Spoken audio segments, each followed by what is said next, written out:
On today's show, Jeff Gabriel joins me for an in-depth conversation about GoDaddy's acquisition of UniRegistry and Brandsight, the corporate domain management company. It's a very exciting conversation with Jeff's insights. Now, he spent 7 years with UniRegistry, left last August, and he is currently working on his new company, saw.com, with domain brokerage and portfolio management, but he brings tremendous insight and information and also some great predictions for what to expect. Enjoy the show.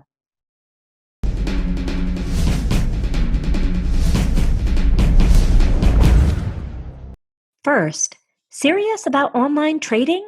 Secure your funds, keep your merchandise safe, and use a company that keeps the buyer and seller protected the whole way through. That's escrow.com. Payments you can trust. FD was built by domain investors to increase your inquiries, sales, and profit. Forget spreadsheets and archived emails. Manage your entire investment portfolio in one place using a secure and completely confidential platform. Learn more at FT.com. That's EFTY, FT.com. Hey, Sherpa Network. I'm Tess Diaz, executive producer of DomainSherpa.com. And today we have a very interesting interview, I hope, scheduled with Mr. Jeffrey Gabriel. Hi, Jeff. How you doing? I'm wonderful. How you doing? Great. Thanks so much for joining us today. You know, Domain Sherpa is not a breaking news site, but I really appreciate you taking the time to come on here. I'm sure your phone has been ringing off the hook with people who wonder about GoDaddy's acquisition of UniRegistry, and given your extensive background there, maybe you could share a little with us of your insights after your many years there as vice president for, you started as employee number 4, is that right? Well, I wasn't totally employee number 4. There was the fourth. I think it was the 4th person on the sales team there. So there was some other things going on. It's quite a long history of people coming and going, and other things being worked on. Yeah, very much so. And you know, in my years at GoDaddy, I knew people who had started with Bob Parsons in, you know, I worked the kitchen, I worked the garage. You have a similar story at UniRegistry, or before it was even Uni. Yeah. So I had the pleasure to work with Frank and at the time Vern Jervik before when I was at Igloo. When I left Cito, actually, Frank wanted to hire me the first time when I left. And then I said, no, I wanted to go do my own thing. And I founded Domain Advisors, which has turned into Igloo, and worked there and worked on selling his names with the people I was working with there at the time. And then during that time and working with them, they were working on building the domain name sales kind of CRM. And I helped them build that with their development team. And at the time, Vern giving them some pointers and hints on how to build it. And then about 2 years after going out on my own, Frank called me again and said, why don't you come down here and really go for it? And then that's when I went down to Cayman and you know, I was the 4th person to join the sales team there. And when I got there, it was really a very small little office room with a few developers in it, a couple of support staff. And UniRegistry existed because they applied for the GTLDs and things like that prior. But at the time, it was internet traffic and domain name sales. And we literally had Frank's old, like, portable wireless phone that we would kind of pass around the sales floor. Like a house phone? Yeah. And we would be making calls, and the CRM was quite rudimentary. It didn't have a lot of the bells and whistles that it has today.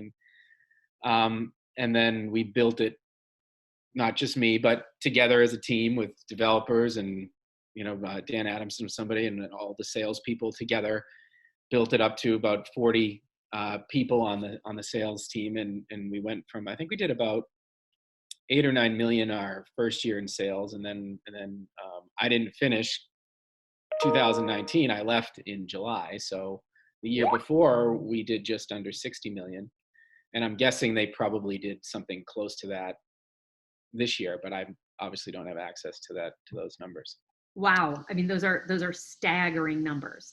And so Frank Schilling, of course, is someone who needs no introduction in this industry.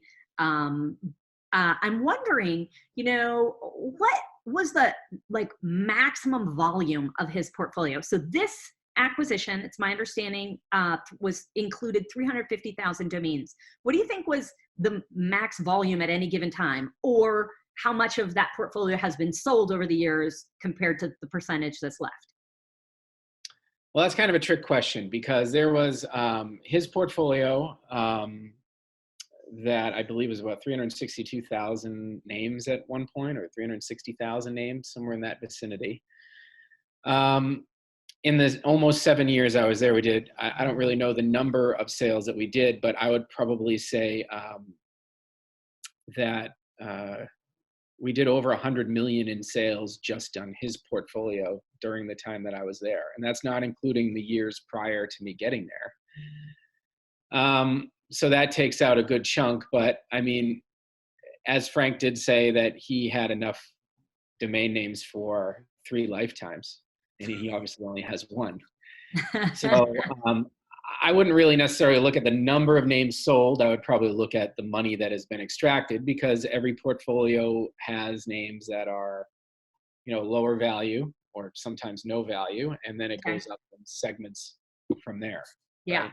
And we're still talking about, the cheapest domains in one of the very best portfolios in the world. So yeah, it's nothing to sneeze at. All absolutely. right. So this acquisition was announced on February 11th. I think what really has not gotten noticed much was that it was not only UniRegistry, but also Brandsight. So Brandsight, it was majority owned by UniRegistry. And so that was tied into the sale as well, correct? I believe so. I mean, I read that Brandsight was included, and to my understanding, yeah, UniRegistry is is the chief stakeholder in the ownership, or was the chief stakeholder in the ownership of Brandsight. And it honestly, it really didn't surprise me when I heard that news that it was part of it, because I will always scratch my head and wondered why. And you were saying it earlier yourself, why GoDaddy was never in the corporate registrar space. But I think the argument might be that they already cater to a lot of small businesses, and in essence, they are there, and in some ways, a corporate registrar to begin with. But I think, it needs some more of that brand protection and other technology to cater to some of the more Fortune 500, Fortune 10,000 types of companies, rather than, your smaller mom and pop kind of businesses.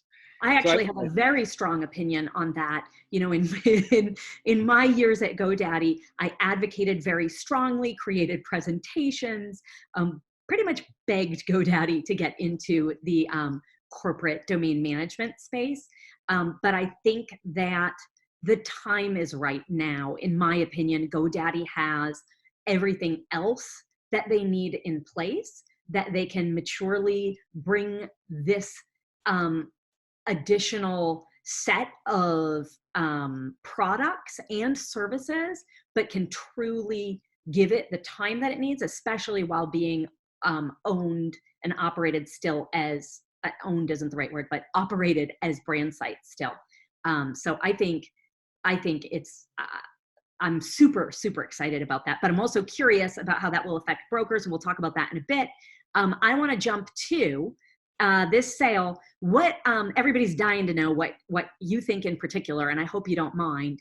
But what products do you think might change, or that we should watch for in this transition with UniRegistry in particular? That's a good question. So when I worked at UniRegistry, and prior to that, there was, like I said, domain name sales. And on domain name sales, and the initial portion of the platform was, again, internet traffic, which was parking, which was first. Then domain name sales came along, where domain or investors could broker their own domain names. And then we added the brokerage component to it, where we came along. And part of that is what is a legacy product called self brokerage, right? So someone would come in, make an inquiry, the seller would see the buyer's information, they would see what the buyer's saying, they track the conversation. And then when the brokerage came along and was added to that, which was always kind of there because the brokerage was there to sell Frank's names, the seller could see the buyer's information. And it's kind of a mixture. So with self brokerage, people would be responding to leads using the domain name sales email address. And now onto UniRegistry, they're responding using uniregistry.com. So that a publicly traded company with a very world-renowned, alarms brand here is going to let potentially anybody sign up for a UniRegistry account and then write messages to potentially their customers on their company's behalf using their email, I think would probably give a few attorneys in the Arizona area a little bit of heart palpitations. So I think that product will potentially be sunsetted, or they're going to have to do adding disclaimers or potentially change the email that is being sent, that maybe use uniregistry.link or uniregistryselfbroker.com, and then there's a disclaimer on the end of every email or something like that. Or maybe only templated options. Yeah, whatever, right? But the reality is that product didn't really make UniRegistry a whole hell of a lot of money, especially after the customer service that came with it, confusion by buyers as not understanding, even if you did add disclaimers, and just in the checkout process and other kinds of liabilities. So I would think that the amount of money that product creates, it's probably not worth the potential legal risks. Okay.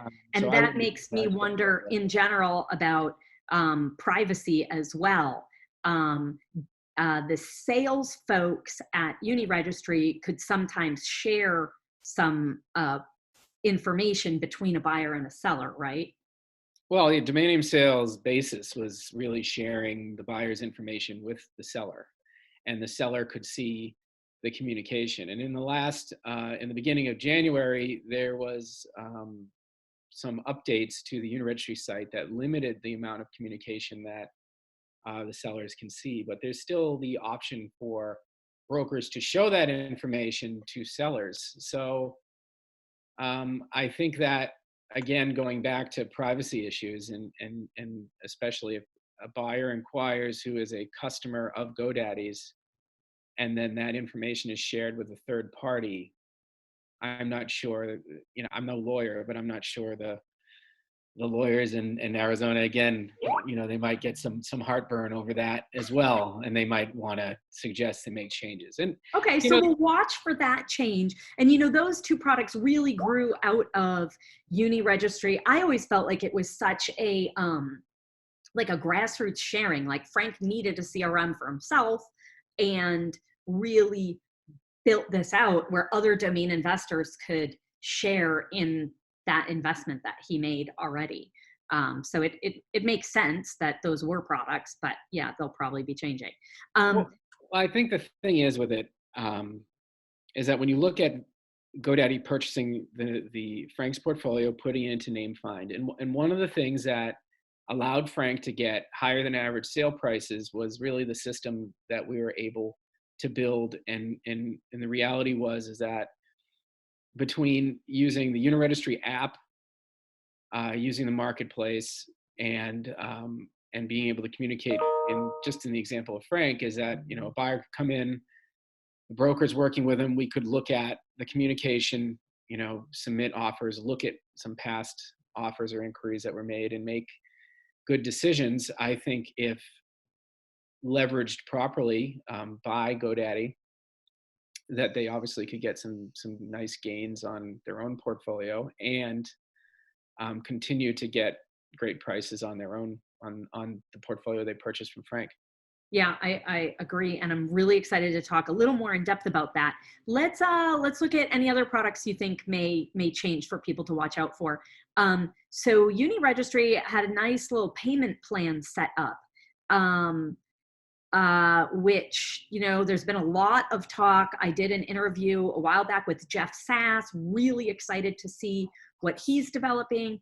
Payment plans and leasing, everybody wants to see that really fleshed out in the next couple of years. What do you think is going to develop with UniRegistry's options?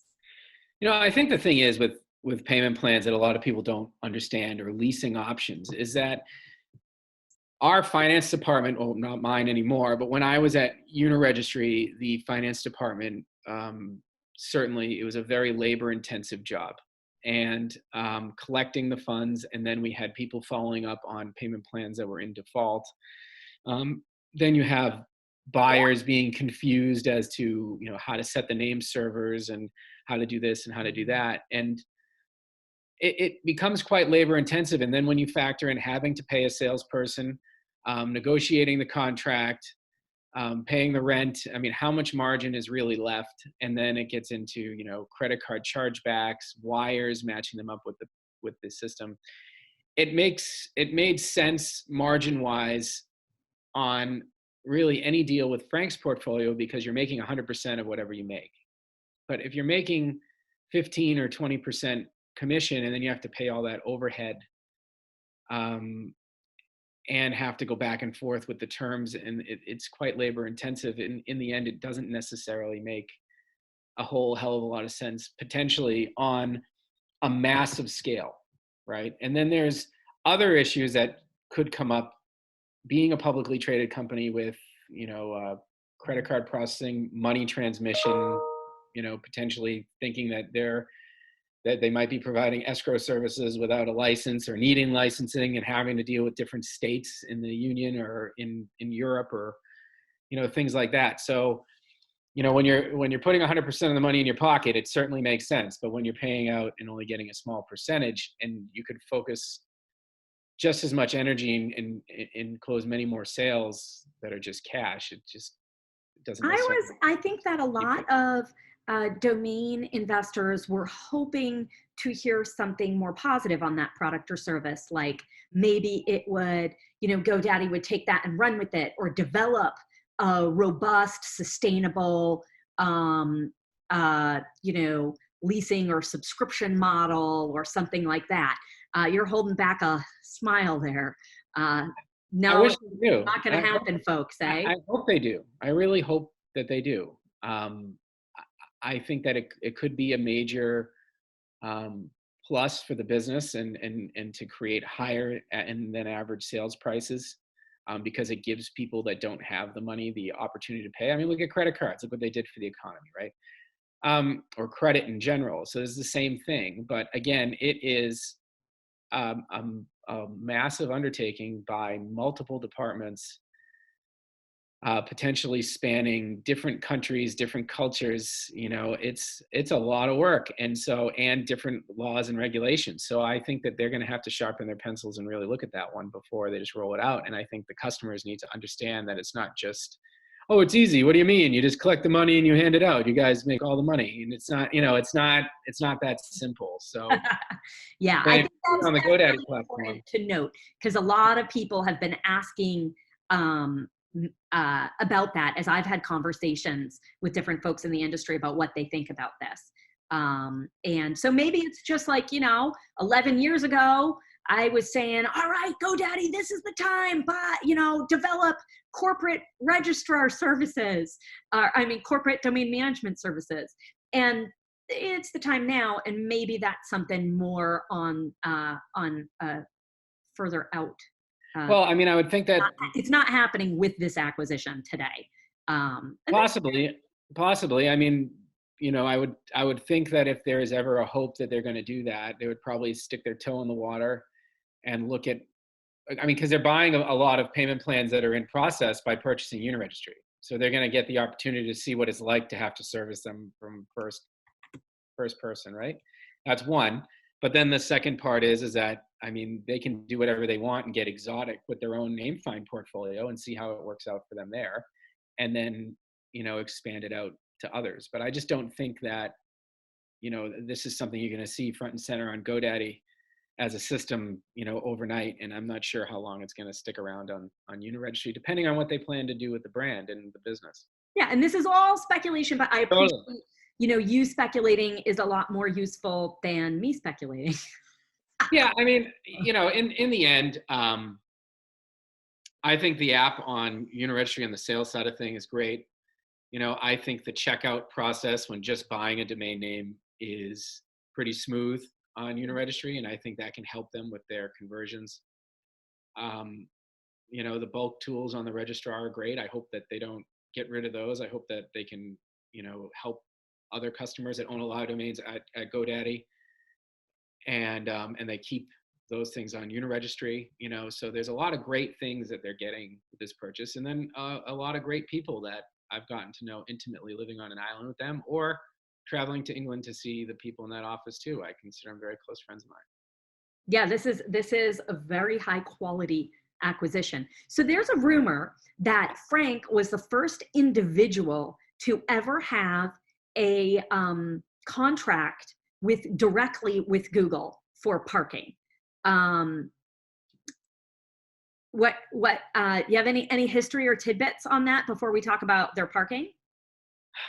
I don't know. I mean, I always thought that from my history or my knowledge with parking was that Frank was using Yahoo for the longest time, and then Yahoo's payouts went down considerably, and then he got a Google feed. And that's what created internet traffic, because he ended up opening it up to the industry.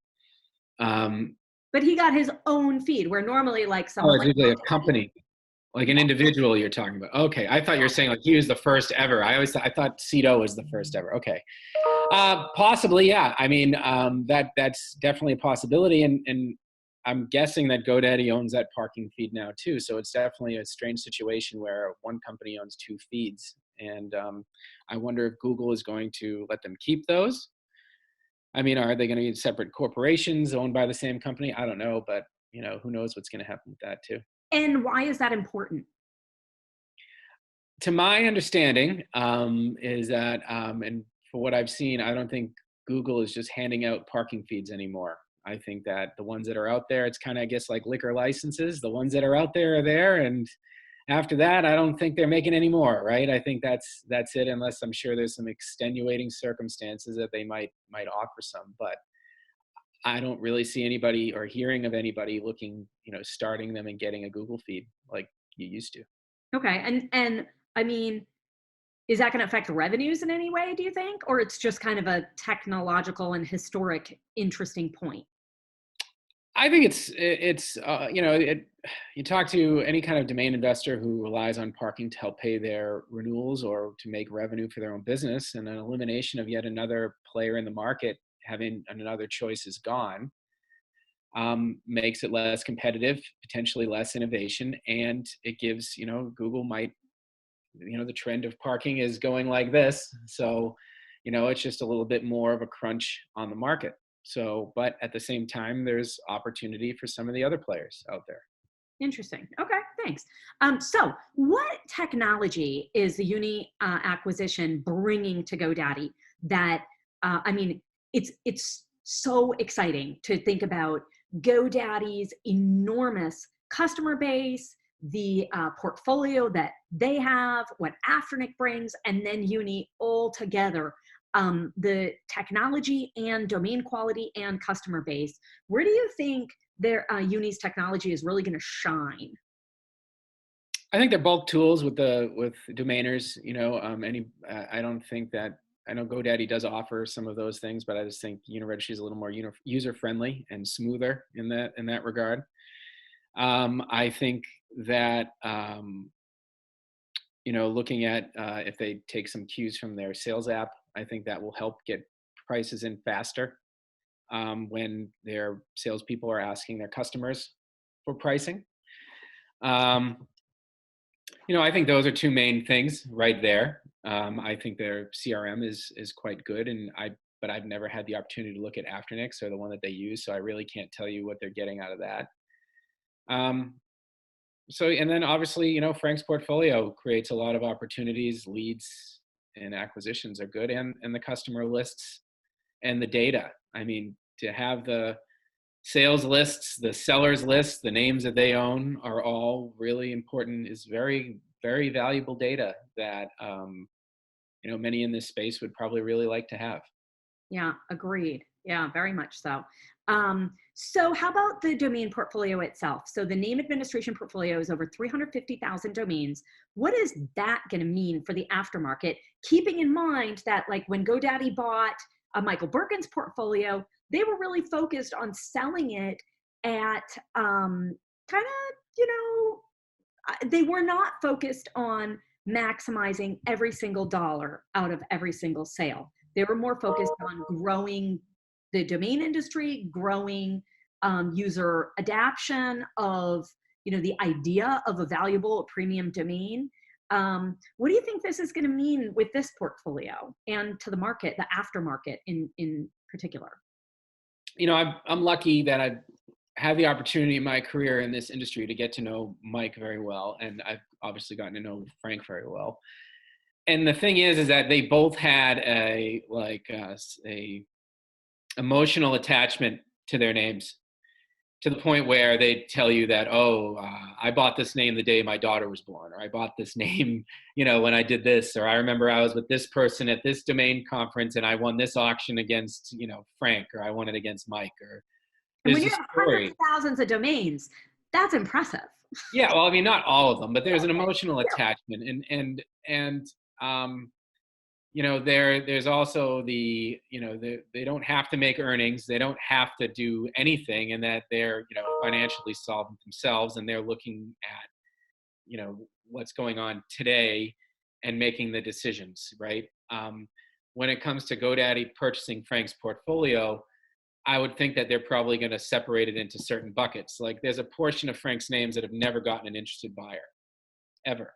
But what was always interesting working there is that portion of the portfolio that never got an interested party ever, is that every day there was like 20 or 30 names that got a new interested party that came into those names. That you were like, wow, I didn't even know this name existed. And so, total random question. Do you think Mike Birkins had that kind of data when he sold? Yeah, Mike is a very smart man. I learned so much from him in the industry, and he had his own little system that he used, like his own miniature domain name sales that he logged his offers and kept track of everything that's going on. So yeah, and Frank was very organized with his portfolio. Like you could click a button and you could get his portfolio in our system. We kept track of the inventory, where they were located, what was going on. But how long did that take to load? A couple minutes. But what I'm getting at is that I think when GoDaddy gets their mitts on Frank's portfolio, is a portion of it they're going to liquidate through their own auction channels and try to recoup, X percentage of their investment right off the bat to lower their renewals and the cost basis. Another portion is they're going to get all of the offers and the inquiries, which we've logged over the years. And they're probably going to look at all of the offers that were received and probably like, yeah, go back to this guy and sell it for what he offered, and go back to him. Grab all the low-hanging fruit. And then there's others that are really premium. And now Frank has a lot of, he doesn't have these like blockbuster names in his portfolio that make people, sit there in awe of, or just like amazement, like all these 2 letters and things like that. But he has a lot of like strong 2-word .coms that get steady offers. And so those are why his portfolio consistently delivered strong numbers on a monthly basis when I was selling. And I love the idea of the Brandsight acquisition in partnership with that bucket of domains. I think it's going to bring some value there. It's going to be interesting, and absolutely, but what do you think, as you co-founded saw.com for domain brokerage, what do you think as brokers about this GoDaddy having, as you just said, would you say their mitts or their paws? Their mitts. Their mitts on this portfolio, and the corporate domain management. What do you think about that as a broker running a brokerage firm right now? I think it's a good thing and a bad thing. I think in a good way, I think the thing is that what I have a hard time doing as a broker is when you're talking to a corporate and they're telling you that they want to purchase a particular domain name for a project, and then you tell them that what the price could probably be, more often than people would really suspect in our industry, people who are very high up at large companies in marketing don't realize, again, we've had this conversation 3,000 times, that domain names cost more than a few $100s, and they haven't budgeted for it, and they're not prepared for that. And when you tell them that you think that it would probably be $50,000, $75,000, $1 million, whatever it is, they think that, that might not necessarily be true. And I think that by GoDaddy owning their own portfolio, pricing a lot of it, and by doing that, having a corporate registrar and hopefully providing more education in the space to them can help corporates understand the value of domains, what they do for their business, and that it's a proven model over and over and over, millions of times over. I mean, I don't know how many domains GoDaddy is selling on a regular basis, but again, GoDaddy is a large company, and they're really cornering the market, and that's great. I believe in capitalism, so I think myself and a small business that I've just founded, and others like Media Options and some of these other folks in the space, we're going to have to step up our game and really get out there and do the best we can, make relationships, and provide the value that these corporates need that is potentially something that they can't provide, and that's something that we're prepared to do. I like how you really lit up there. That's clearly your ultimate passion, and you're awfully good at it. How many dollars of domains have you sold, Jeff? Oh God, I don't know. I don't really keep track. I'm not like one of those kinds of people, but 400 million.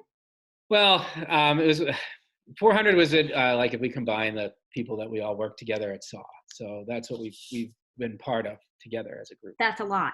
That's a lot. $4, yeah. Yeah. So how about fast transfer? I mean, the UniRegistry, the technology for that, do you think that's going to make a big difference? Or that's just, a great perk that everybody's expecting? Is there anything further to uncover there?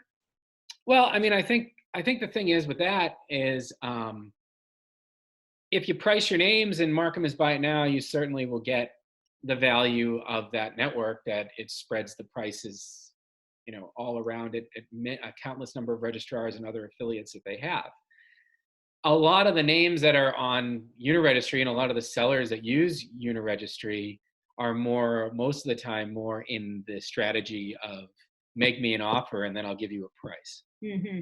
So one of the things that I would think that GoDaddy might want to look towards, but I'm not sure it's part of their strategy, is to potentially give more exposure to names that aren't priced, and maybe give maybe a range or something to give buyers an idea. I don't know, but I think it's really hard because one of the things that that we do at SAW is we offer total portfolio management. So that means that someone could come to us with their portfolio. We're going to have them point their for sale links towards us, but we also can help make sure that all of their inventory is up to date on all the marketplaces and help them price their names. But if you were to price all of the names and you're handling the negotiations, I mean, I was talking to somebody yesterday that has a portfolio of 100,000 names, and they've been being urged to run their portfolio through GoDaddy's appraisal tool. Some are going to slip past the goalie.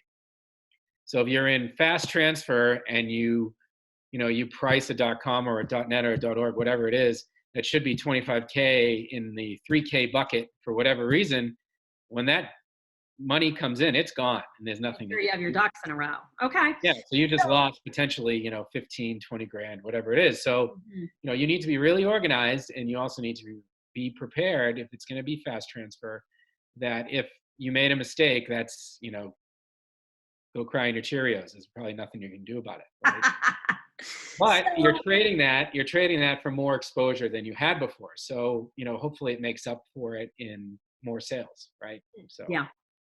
So Aman Bhutani, GoDaddy's new CEO, he gave a really interesting keynote at NamesCon where it was just really important to him to highlight that GoDaddy is connecting with domain investors and values their opinion in business. And certainly following it up with this acquisition certainly puts, there's a saying that I can't think of, but I mean, clearly he meant what he said. I think that the mission statement of GoDaddy that he shared at that time is to bring empowering entrepreneurs everywhere. And so I'm really hearing that in this whole, as a theme, so to speak, right? So the entrepreneurs that GoDaddy was probably not empowering in the past are all the ones in the corporate space because they were entrepreneurs once. And a lot of them, I'll tell you, at Media Options, we get tons of calls. Oh, I'm the CMO of boom, enormous, Fortune 100, but I have my own startup on the side. So anyway, that said, I see that, I'm looking at two quotes from Paul Nix, the vice president of GoDaddy's Aftermarket, where he says, we can't wait to bring these to market for our customers with competitive prices. And another one, we plan to price them in a way that allows smaller businesses out there to get the name they really need to thrive in such a competitive space. So I'm really hearing, again, the action behind those words of empowering entrepreneurs everywhere, in every budget, in every space. So I think this really could potentially impact the growth of the domain market overall, which is something that we've always wanted. I really laughed at the at Aman's keynote. He said, "Grow the pie." We're all here together to grow the pie, and I was like, that's Andrew Rosner's saying. Oh, he says that. I've never heard him say that. Andrew says it all the time. Yeah. But I think Aman came up with that on his own. But I think this is really going to grow the pie. What do you think? What do you see as the impact this is going to have on the growth of the domain industry over the next 5 years? Well, I mean, going back to what Paul said about pricing and trying to help entrepreneurs. I mean, I think, again, if you start at the root of it, they've just spent a lot of money on this portfolio. They're going to want to kind of clear out some of the not so great names that will lower their expense on renewals and help them recoup some of their money. Mm-hmm. And then that potentially, again, will be in the liquidation area. Then your next step is lower priced buy it now names. Now, one thing that UniRegistry didn't do a great job offering because it just didn't have enough time to get there is what GoDaddy does is they offer so many more goods and services than just registrations and selling you a domain name. So I would think, knowing Paul very well, he's certainly a smart guy, that he knows that selling somebody a domain name then latches them into the GoDaddy ecosystem.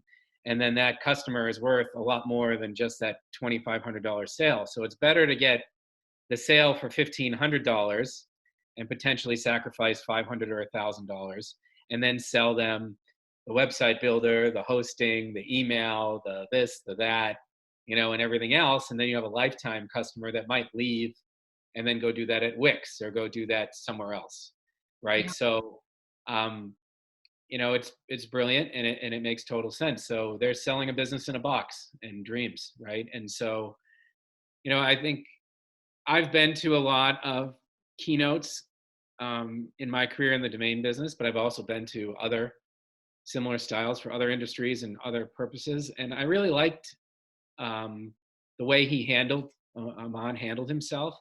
They had some technical difficulties and he certainly got some strange questions that was asked of him. We don't need to go into that but he did handle himself exceptionally.